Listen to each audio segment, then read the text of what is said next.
ஹரி ஓம். ராதே கிருஷ்ணா. அறிந்து கொள்வோம் பகவான் நாமங்களை, தெரிந்து கொள்வோம் அதன் பெருமைகளை.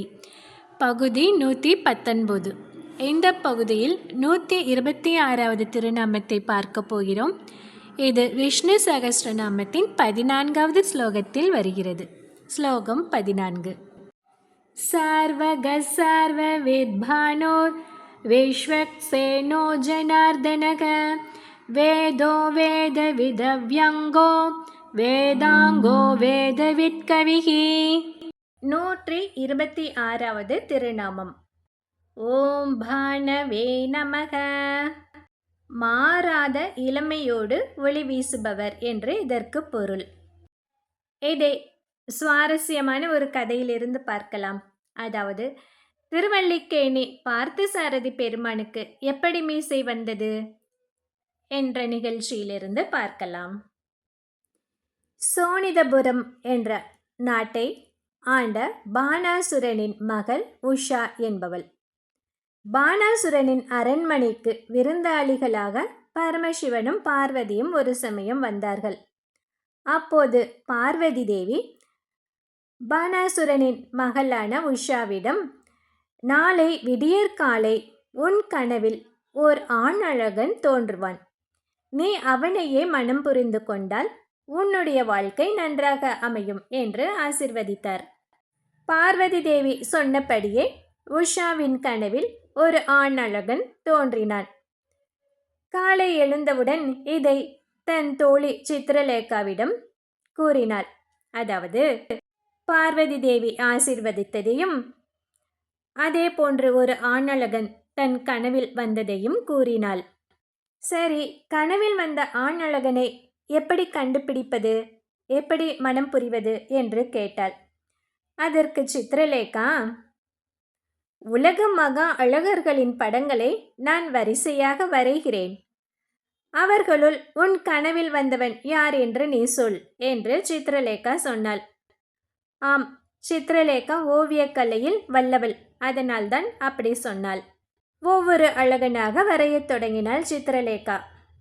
அவள் முதலில் வரைந்தது யாரை தெரியுமா? மன்மதனான கண்ணனின் உருவத்தை வரைந்தாள். மன்மத மன்மதோ விஜயதே மதுரம் முரளிம் வாதயதே. ஆமாம், சித்ரலேகா முதலில் வரைந்தது அந்த மன்மதனான கண்ணனை தான். அந்த ஓவியத்தை பார்த்து உஷா சொன்னாள், இவர் என் கனவில் வந்தவரை விட மிக மிக அழகாக இருக்கிறார். பேசாமல் இவரையே மணந்து கொள்வேன். ஆனால் கனவில் வந்தவரை தான் மணக்க வேண்டும் என்று பார்வதி தேவி சொல்லியிருக்கிறாரே. அதனால் அடுத்த அழகனின் உருவத்தை வரை பார்க்கலாம் என்று சொன்னாள். அடுத்ததாக கண்ணனின் மகன் பிரத்யும்னனின் உருவத்தை வரைந்தாள் சித்ரலேகா. அதற்கு உஷா சொன்னாள், என் கனவில் வந்தவர் இவரை விட கொஞ்சம் அழகு குறைவு என்றாள். பிறகு சித்ரலேகா பிரத்யும்னனின் மகன் அனிருத்தனின் உருவத்தை வரைந்தாள். ஆஹா, சபாஷ், இவரேதான் என் கனவில் வந்தவர் என்று கூறினாள் உஷா. பிறகு என்ன நடந்தது?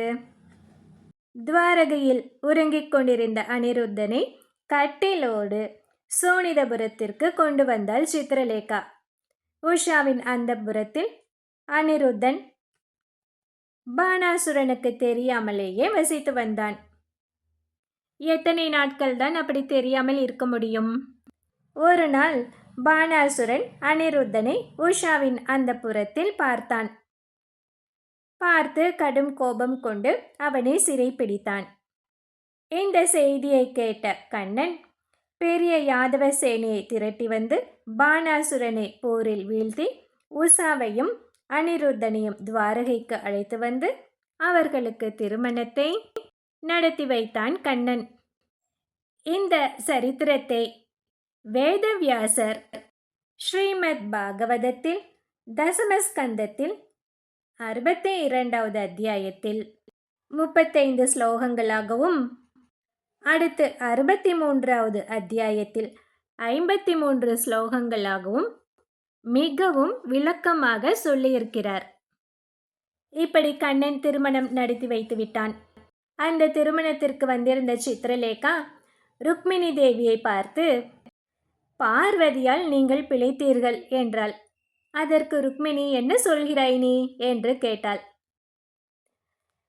உஷாவுக்கு ஆண் அழகர்களின் படங்களை எல்லாம் வரைந்து காட்டினேன்.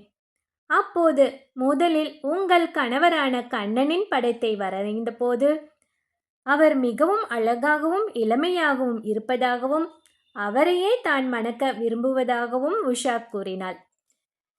ஏற்கனவே உங்கள் கணவருக்கு 16,008 மனைவிகள். 16,009வது மனைவியாக இவள் வந்திருப்பாள். ஆனால் கனவில் வந்தவரையே மணக்க வேண்டும் என்று பார்வதி தேவி சொன்னதால் தாத்தாவான கண்ணனை விட்டு பேரனான அனிருத்தனை மணக்க உஷா முடிவெடுத்தாள் என்று சித்திரலேகா கூறினாள். ஆஹா, இது என்ன? நம் கணவர் பேரன் பேத்திகளை எல்லாம் பெற்ற பின்பும் இன்னும் மாறாத அழகோடும் இளமையோடும் இருக்கிறாரே.